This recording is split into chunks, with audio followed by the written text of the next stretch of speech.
barwani lingwasme anda manduni chang kosnyak bana update me bana jeling to kon ka update tungwan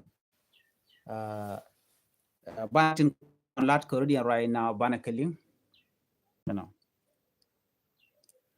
right now I'm right corner update dan banu ngwasme no banwa yekel bon SPLIO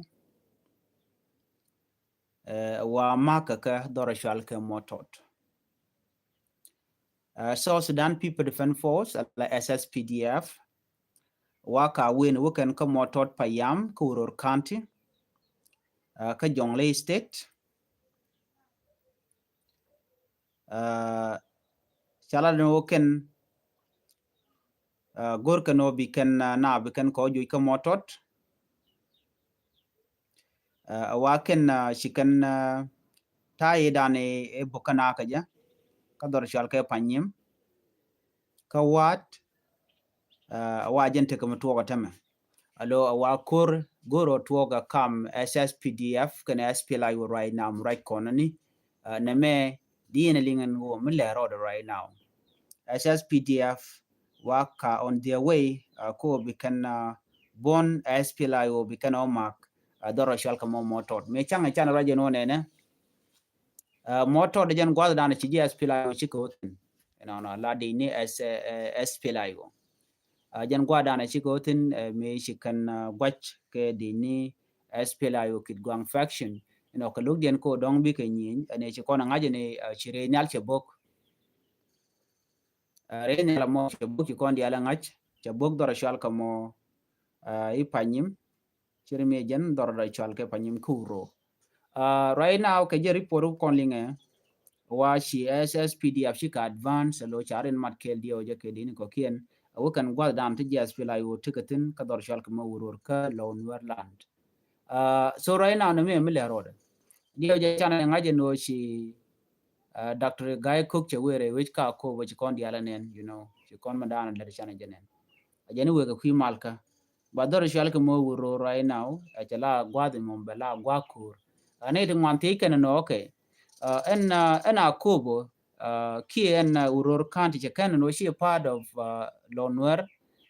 mi ba na ba ka mak tong mi ke jamoni ki che mal mente kam Lonwer community che gen ko right now lat ke jenu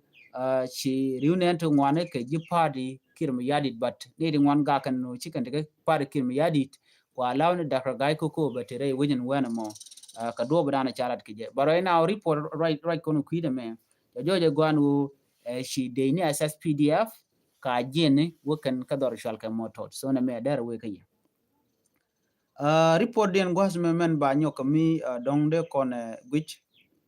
wo be kon ngaje no di en we ne ne tini ken yam chi tuong ni jen ba chicken me chicken ka dwach dor shal ka motot okay ken SSPDF balaw dwe ken me di dwe ken ka area tana tikete no ne area motor money ka jen wuro okay na me mutuo right now men tuong na me ka je cause dong de ru na de kan why ngumi mi bo ka je spela ka je money dio je chan state mi ne dan shalat Lampol Gabriel I spokesperson ko kuma spela yo dio je ko ne no she warning ke je to but she de ni SSPDF chare ale ko already ko ngai ko ne wuri shal ga me Dr. Guy Cook che de wure wuce mo shal ka mo ako mekane de je kana ko rele ka che wala bang bala ko na la no itele problem woni jen ka kwi mal ka but right now kanen yen men antama okay so mi chit gana me ala situation dung akobo bokul tedi misha SPLI yo ndan tam misha je kuma right now right kontem ko pai ka book ne ka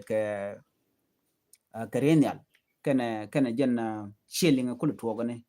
gu yene di ka SPLI yo tin konen tere wi ka kobo ngum be kana la ko right now mi le roda okay so na me le roda tam right now me de kon dial de kon tik linkedin ngo chi mission me cha tuok re wichin binemi la dora me mishal ke me motot ka urur boka je kume SSPDF pinkir me yadit situation wa thong mi situation beje chi situation it out don't they call our me just a normal situation so environment and we me she environment chagwa so na me le road right now de kon dia ngach ka ta dan den ngaro din ke bu kon ti ka ngach ki te ka liang ka tin kona tuok no mite miti tuok ana bu kon dia la ngaje no tuok e kwinguka chi SPLI o jo chi kala do ne and do bo word Dr. Gaiko ga jamare we ka ko bo do mo gor jeno bi SSPD abaga te ko baga te do mi mo baga chubre no re ka jam but bi adin ngaje no ne minyi na ka lo no lan bi ngaje no kan de ni kan dia kan wore kan dia so in the end the day ne ko na bir yar ka bi liu kan wore me jak no ro de ko yen ti no why mumi na ko dan ka je chi kir cha ko ne jago dar kon ko so mi na moni mi le ro but che te ne kon tu ngwan te cha ko ke cha moy ko ngwani kin mi yadi ko do dan gor kan de kan lo no la de kan control me dan ti kon gije no na me the problem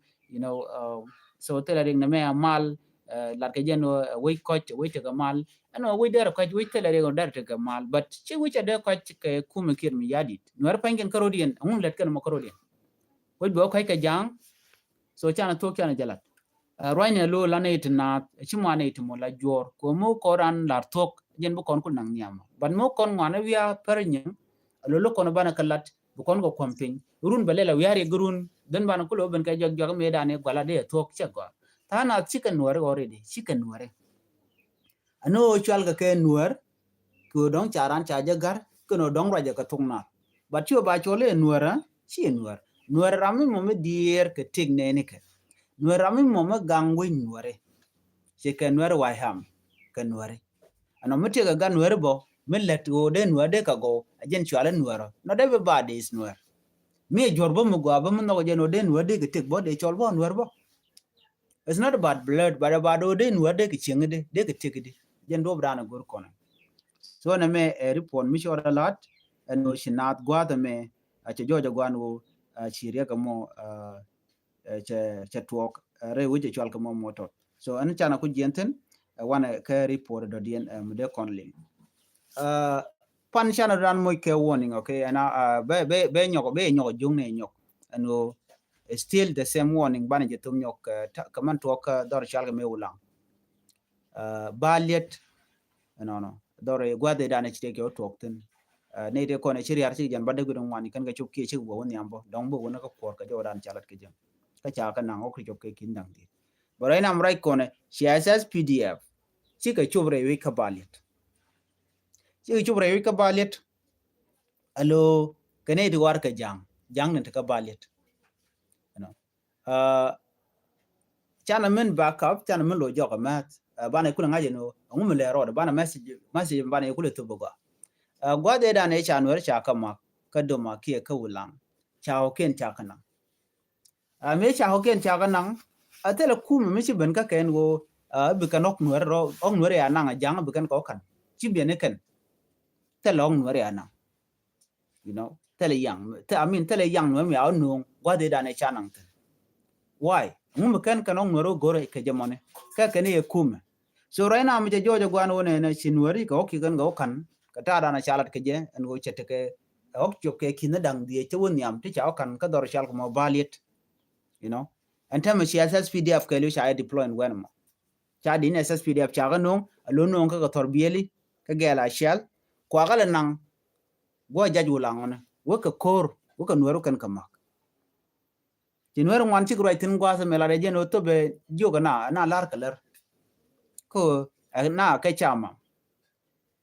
ana chama ko run mo ana mam balarin mudide long ne ti chicken bu ko te ke ne ti bukan ke spare ki ne ti bukan ka palika che buto me jin wan muti ku kir mi yadi ngada no tire du tere ri tire ka right now muti ka doro chal ka me ulang chana men we ba kamala kal me chi tok tin ka kan ko nin dang rotine to pai do to gone wate nuore anak but kan chirin kan kalat no tana chaga yen cha tana chaga yakre re year wa kwai nika but kan ka identify it kajen kor ka me dana chi kor cha to gwada mo before that ko ne te ram cha yak bo year ne ka kor pai wo so no na ke lem re ra ka malakal so michin wari kan chere gwa ano yen by target despite o lari no rin kele kin mi yadit ngata jeno tik dun te kung tere rika chwa gwinye ai ko ja tok tong mi tel manang netin kwan ter ku mi chalo tel manang netin as long as the jin war by the target peken jor la peken ke number no peng ni ni chine tu ko kene to yen ta dana kene pekten so yen jimala kalmi na gwe no ai nuwer gwa mi malat kene no tel manang netin please think twice chere kareo chere lo jin gan nuwara doru na nuwar den bo char nyok ko tire kuma kir mi yadi okay miti ga kir mi yadit man bi gang man den tiga de nyum kel ke ji what about ne content tel long tin tel match tel ji bodyguard tel ji personal bodyguard mo dong de ji gang tek den be tedi ci char ka kuida la gor jeno binarin lat manana to so mo to gwa da mi bi adin ngaje no di rik to wan lat ko rodien gor jen de ne dia de bi den der de chunka okay na me mo to so chana ku we medan me chin nuari ego jeno nuari tere wi ko lang no ka tara ni kon ngai ke je kina chi ke jien jigana gujeno buko ken bukan ko no information mi share release gwasame buko ken bukan go no ka balit ke report cha no gwasame ala nuar konti lang wana nuar wa pen ken chi dundi chikan gulwo mak na wach man wa wi wa nak pin ke report cha no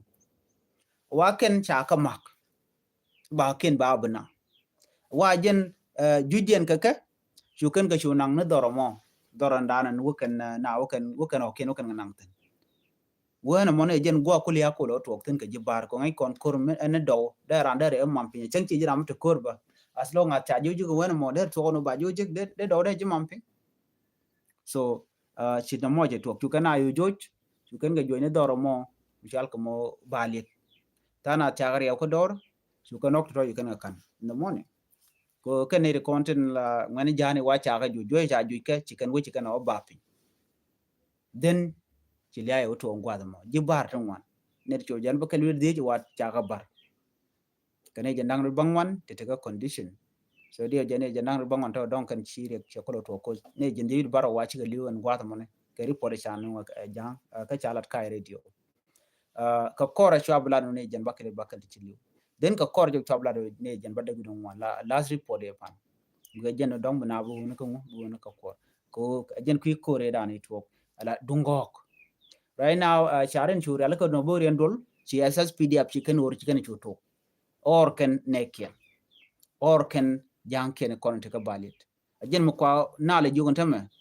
mi cha kor mo cha de bulong bi ngaje no ci ss pdf ci ko wor ci mi ci kan lan medan na kana se kon diala nen taram ci condemn taram ci no ci ka backup nothing ban wer ci kan de bet lora ba nga ba ne ken ba kan ci ka rudien ala ko no borian ga me cha ken cha nang tele kum mi chi ken chi ko no so jen me ku kon linga temano ne dia report to ke yo gona no please mi ram mo dong chi kor che bulong a wi rode ko ne meni balari gurun gwa da mo ke liu jen dan le rode so mi chi no mone di yen link ke lode ko le rode but right now ke report cha no gwa se me jang chicken kume SPLA IO chicken ko gwanten kana kuma SPLA IO tikan ka tet kuma na le rode ci de ne kien de ne SPLA ci ko ja kene SPLA IO kana ne to konde shal kati inwar wa ha mi kana de kona maka na dor shal ko mobalit you know so mi le rode entam right now kake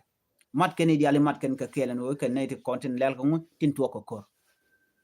ba ngai kon kor ta dan to ke je to ko ke dungo ka ke dungok so na me le rode entama kor jatin re wucin ginimi ka bala kor mu tap tap so ban report ban jo lingi yo gwa dan le rode tin ban men cha tu wa wala ke runde na ren gang jen tara na chalat ke ko skor to ga la to en re wucin ginimi ko la to ga je jen cha ngaje no charen tol jel ken ke torbieli ko ala de bi ko le ben gwa dan tin wote keten so na me le rode si SSPDF ci kan bongre ci kan lat right now jen ta dan le rode je so bana report de man jawli ngin wena mo ka gwada dan cha je no in full ga je mi ci ora lado either che we je ke che o ga dan bana kelin ko la kon ka go bana kelin ci anto ko lat ko shana wudoro shal ke me bor ka jongle jang chaga nyoko mutar ga kare wichin bini mi you know dio ja tuo ka kor ke mi shi Dr. Guy Cook ke jiano ne so chala ro te ke dorien ki wedien mi cha mak but cha ko le jeng men la men jan mendang di ti duel kel wa cha mendang ro cha kan kan ni kontin te kamach kan dang jok ti chiro bar la men dang jok ti chiro en bar den mendang ro cha kan cha video ken te social media dong de ran de ke jekte so jena chana li ngane na ne ti de nakanati ke jaba okay ke murle you know ken we tone you know chikan jang ken ngonak man to gena ka jang ala all the village chike jenten chike jara ya dorken ala village ni ken kon yol da wi ni ken je man ta kon da wi ni kon welen tama but ken chike jen da wi ni ken kan dial china ko bortone dial la ni dial tama shanka ne rek you know no shanka ne rek chiken wi chiken ga pel ka dwalien ke jaba ki murle so right now no de kon ngach anwo amatwo ko chi jaba chika dwal ke jaba ke chiken gorno kan jaba kan gang so chiken gu jeno the only way man burin gang aje buka wore ba ko gang kuma alone diali now ko bor town right now right corner ke report ana chano ne te kone de ka gang kana kwala cholo red bell group cha chula no kap ka meken so you dwal bo dong tel we me de kene keno gang aje so chi jang he can decide no when of an outrek ka bor town ideal teram mo bitrar which but man ti cha nero wona ka kaptine wa men chi survive charen tor lo akot but kan la do branch ni jen ke ko cha ju no ngum do tie de wo jona ka de yen ban ka town ka bor town jen gwa dan ni ideal tan kum ba na bu gang tan de kala ro nog na yo de ne tere do ara re chingda cha dor cha de ban pin ka dor ko so liang na meni jebe yos ke kirma yadit ko bikan ti dial bikan control you know ko ti kuma te ka lon ko dare ka kep right now they are busy kep can match ti chal ke red bell group they are busy gor kan ku kan norwa yam ku kan control so me when you look at it ne ti kan ka agenda do chi jana agenda da na tana tani dia so agenda mimo ne dial cha gono de na ne te ko ken de ka enjoy de ki ti de kan enjoy dem use kan man maka re dwaran ka lo nor area ben ka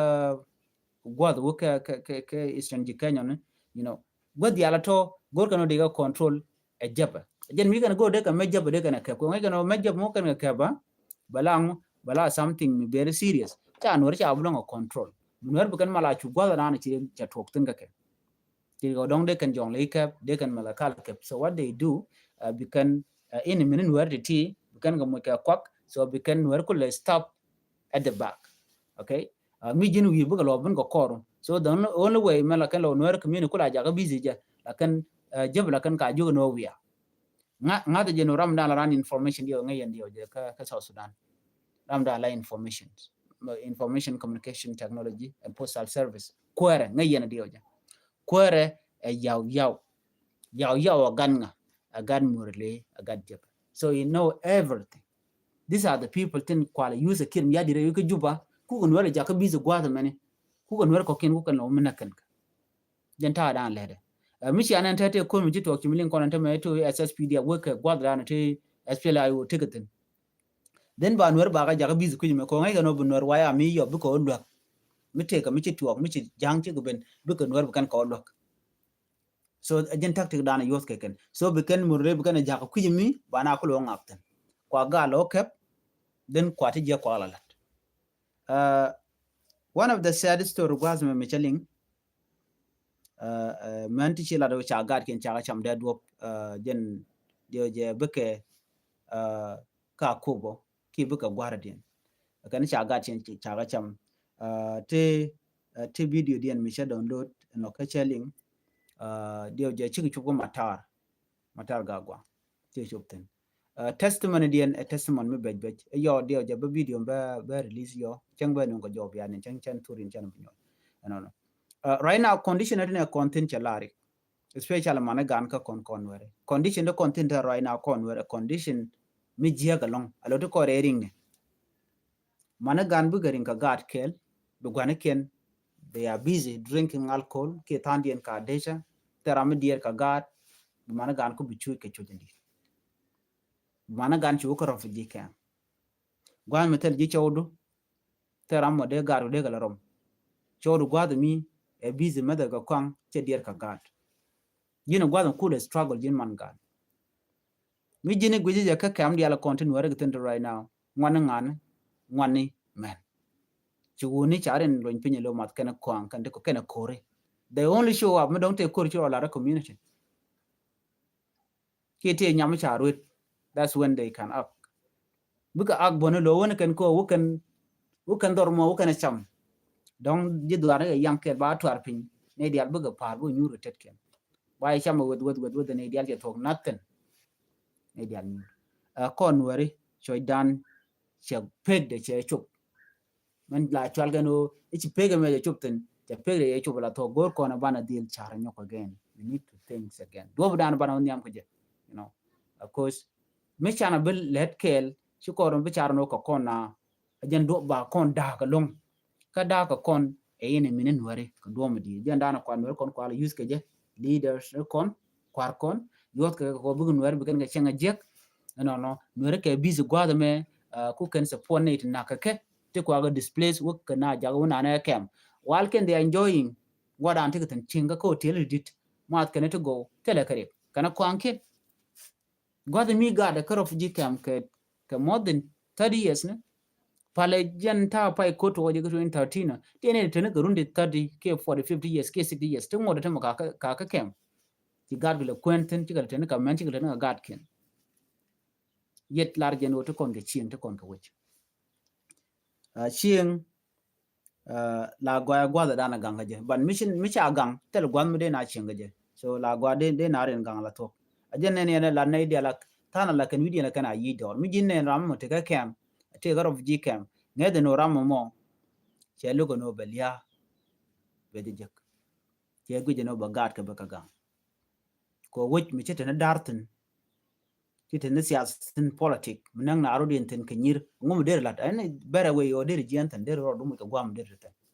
ya ta da na chui ke ne kon tam gwan mo te ram cher nobody care kitin kon to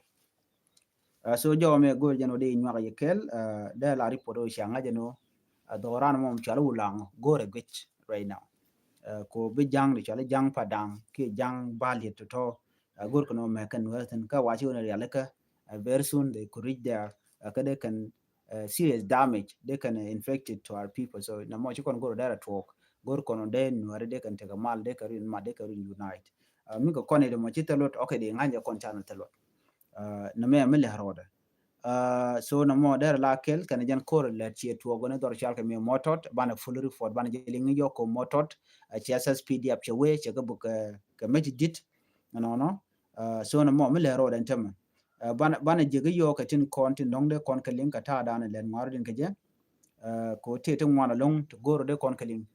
ka jen te dan kon e kon chol nore kar de na ku char you need to think again do dan de kon yam ka je they know again the same thing every day again the same church you know beje mat gwaye an bana jege yo ko gwada mo bu kon le ko na lat ko bana ka link ko te te ngwan de kon ka link ani ya te kamal bye bye